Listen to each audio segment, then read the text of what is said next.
Sophia was a 5-year-old girl who loved spending her days with her mother, Emma. Their life was simple but full of love.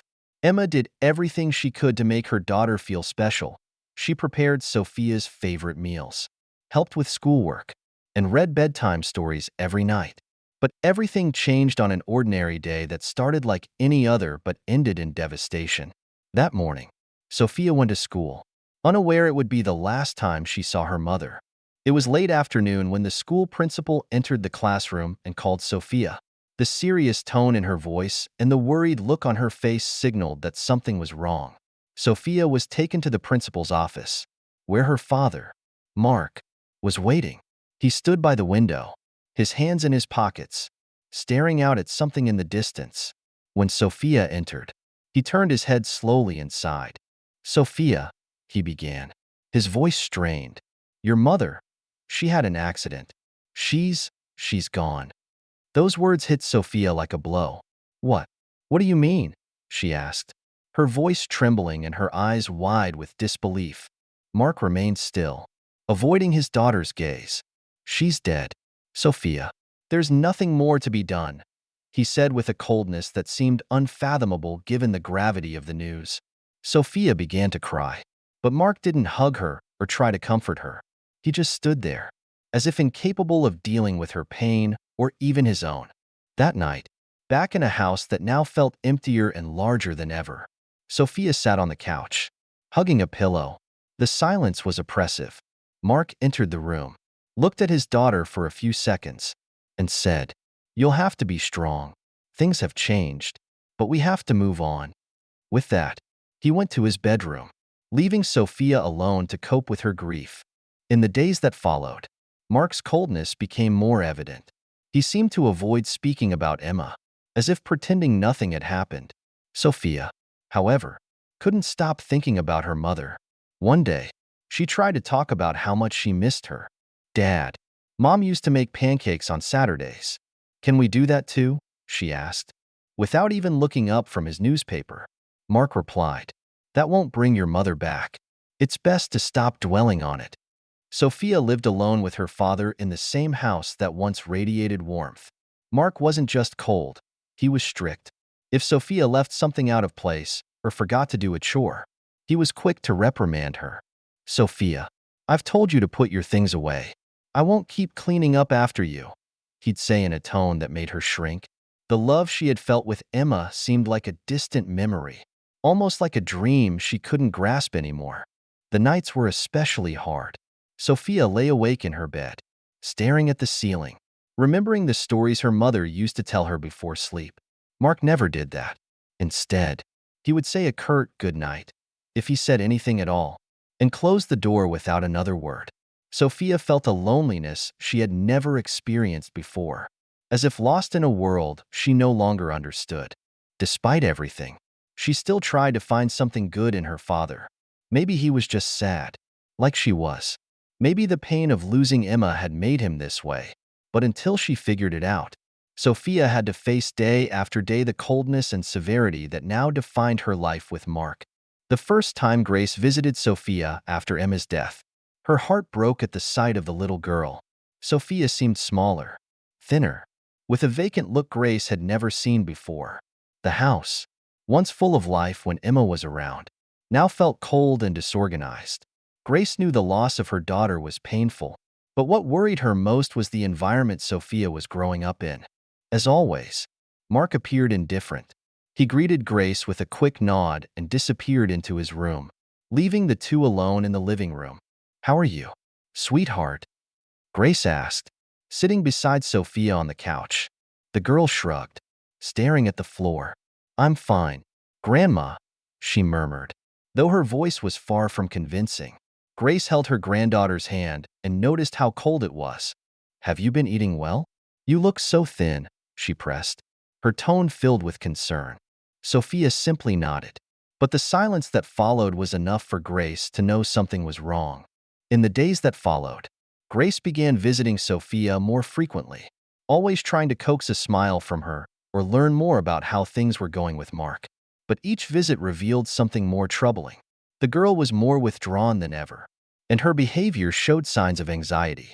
Mark, on the other hand, made no effort to hide his irritation at Grace's visits. "She's fine. Grace, you don't need to keep coming here all the time," he said one day, slamming the door behind her. Grace ignored his comment. Something inside her told her that Sophia needed her now more than ever. During one of her visits, Grace found Sophia sitting on the kitchen floor, eating a sandwich made of dry bread. "Why are you eating this? Didn't your dad make you dinner?" she asked. Shocked, the girl looked up at her with teary eyes and whispered, "He said he didn't have time today." Grace felt a wave of indignation rise in her chest. How could Mark be so neglectful? The child clearly needed more care than he was willing or able to provide. It was then that Grace began to consider a difficult decision. Late at night, alone in her house, she mulled over the possibility of filing for custody. Her heart ached at the thought of confronting Mark, who had always been a difficult and temperamental man. But the image of Sophia, thin and lonely, haunted her. "She's just a child. I can't leave her like this," she whispered to herself, trying to gather the courage for what she knew needed to be done. Grace also knew her financial situation wasn't ideal. As a retiree, she lived on a modest pension, and the idea of facing Mark, who had more resources, was daunting. Yet she couldn't ignore the clear signs of neglect. During a conversation with a close friend, she confided, "I know he's her father, but that doesn't mean he's taking care of her. She needs someone who truly loves and cares for her." Determined, Grace consulted a lawyer to discuss her options. As she listened to the explanations about the legal process, she felt the weight of the decision she was about to make. It wouldn't be easy, but she knew it was Sophia's only chance for a better life. That day, as she said goodbye to her granddaughter, Grace hugged her tightly. "I'm going to take care of you, my love. I promise I'll do whatever it takes," she said, tears in her eyes. Sophia returned the hug, not fully understanding what it meant, but feeling for the first time in weeks that someone truly cared. Mark discovered Grace's custody filing by accident. After another long day at work, he came home to find an official letter left on the kitchen table. He opened it with little interest, but as he read, his expression hardened. "How dare she?" he muttered, crumpling the paper in his hands. Silently, he went upstairs to his bedroom, where he stayed for hours, stewing in a mix of anger and indignation. The next day, Mark confronted Grace directly. He showed up at her house unannounced, pounding on the door.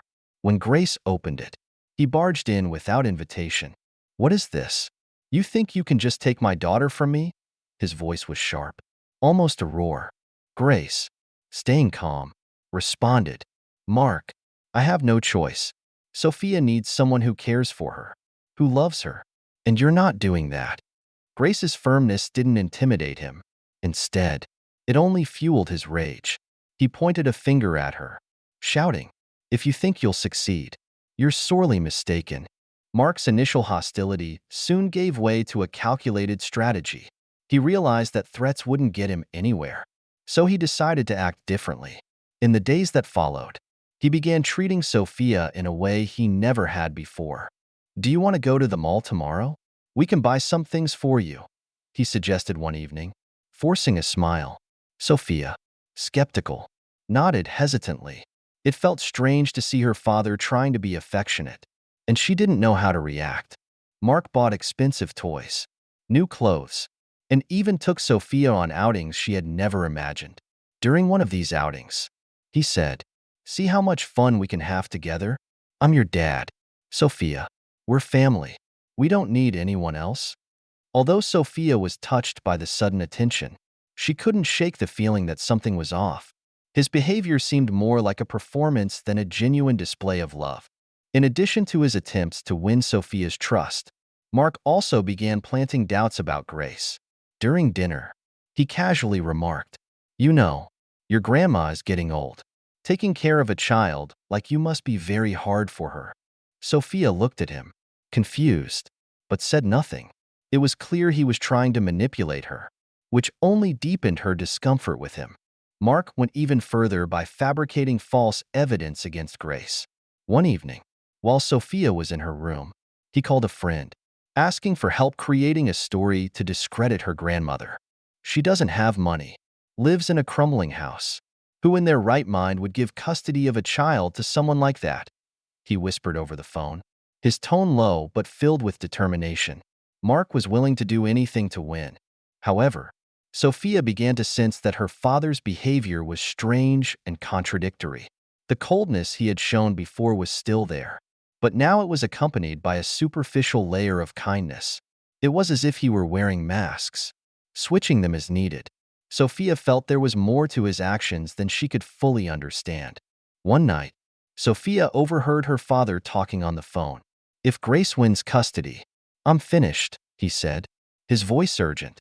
"She can't take Sophia. I can't lose this, the money that comes with her." Sophia froze, her heart racing.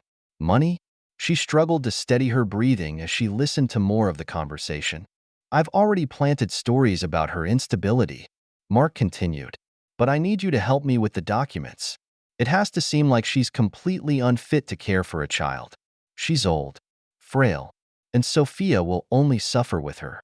Tears streamed down Sophia's face. She realized her father's sudden kindness was all part of a plan to manipulate her and the court. That night, she couldn't sleep. She thought about her grandmother and the warmth she had shown. For the first time, Sophia knew she had to stand up for herself and Grace. The day of the hearing arrived, and Sophia, holding Grace's hand tightly, felt a mix of fear and determination. In the courtroom, she found the courage to speak the truth, exposing her father's lies and manipulations. Her testimony shook the courtroom, and the evidence presented by Grace's lawyer further solidified their case. By the end of the trial, the judge awarded Grace full custody of Sophia, ensuring her safety and happiness. Mark was taken into custody for his actions, and as he was escorted out of the courtroom, Sophia felt a sense of relief. Justice had been served. From that day on, Sophia and Grace began rebuilding their lives. Their small home became a haven of love and laughter, a place where Sophia could finally heal. Despite the challenges they faced, they found strength in each other. Together, they created a new life, proving that love and resilience could overcome even the darkest of circumstances.